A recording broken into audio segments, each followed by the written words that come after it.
watching ABC 36 News Now, Good Day Kentucky, with Doug High, Lisa High, and meteorologist Dylan Goday.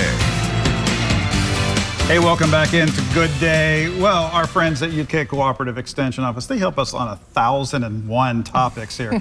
And they're here today to talk about keeping us safe, food safe to be specific. That's right. Latoya Drake has all the details on how to properly store your leftover food. I love this topic. Thank you so much for coming in. Properly being the operative word, right, Latoya? That's right. Yeah, and it's important that we do that. You guys were talking about Earth Day. Yes. And, you know, 40% of food we waste. Yes. So it's important that we store leftovers properly 40%. so that we will avoid food waste, right? Yeah. And help the earth in that way. Right, exactly. And also store them properly so we don't get sick. Right. Yes. And it happens more often than we realize. A lot of times people get sick, they're not even sure what they have. They're like, oh, just a bout of the flu. Stomach and bug. It could be from just not having these basic survival skills on how to properly store food, because my folks certainly didn't give me a primer on this when I left for college, and I could have used it. Yeah, and my grandmother stores food way too long. This is why I'm on this mission myself, because Yes. she will store rotisserie chicken for 7 days and eat on it. Yeah. No, ma'am, just because you have an iron belly.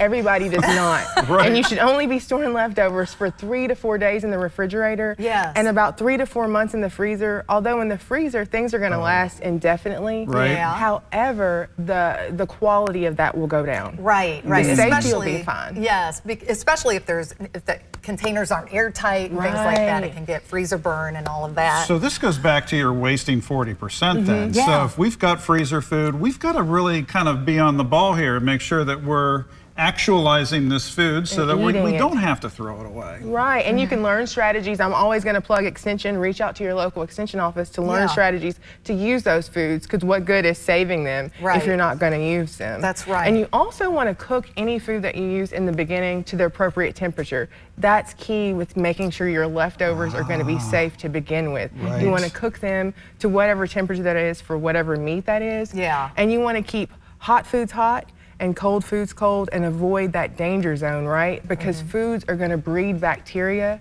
in the danger zone, and that's between 40 and 140 degrees Fahrenheit. Yeah, and you know what? If people are saying, well, I wonder if this is okay to eat, if you're asking that question, you probably shouldn't eat it, When right? in You need to doubt, follow throw your it guns. out. Yeah. Always throw it out. When in doubt, throw it out. Yes, I love that. Let's talk about the Kentucky Nutrition Education Program, because this is a real pillar for you all at UK Extension. Yeah, I really love the work that I get to do, because with NEP, we serve folks with limited resources. So we serve those folks who receive EBT and food stamps. And I'm a proud product of benefits like that myself. So I'm happy to serve that community, because I want to help folks who come from the places that I came from and eat better. So we want to encourage folks to do the best they can with what they have on hand.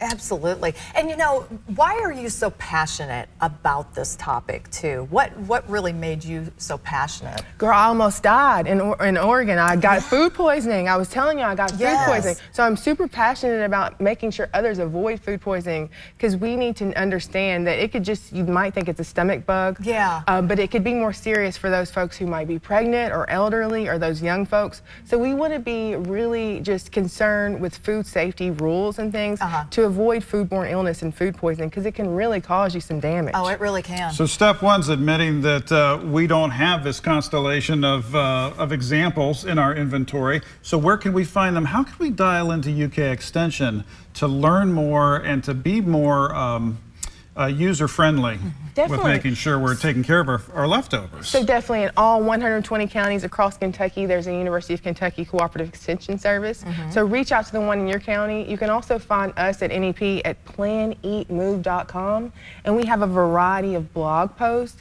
You can check those out for food safety information. There's over 400 recipes on our website that are really cool. I remember us talking about that. They're registered dietitian approved, because we have one on staff, so they're healthy and they're budget friendly. Nice. So you're helping people eat healthier, and you're making that budget go further, which we all need in this economy. Yes, we do, especially in this economy. Yeah, because we've seen food prices go up 3 times, right? Right. And we're not finding any relief at the restaurants and fast food This either. is true. So we need all the help we can get, and it's great to know what a wonderful resource we have with UK Extension. You guys always come through for us. You really do. Latoya, thank you so much for coming in today. We appreciate it. Appreciate it. Great reminders too, and some things I didn't know. Yeah, right?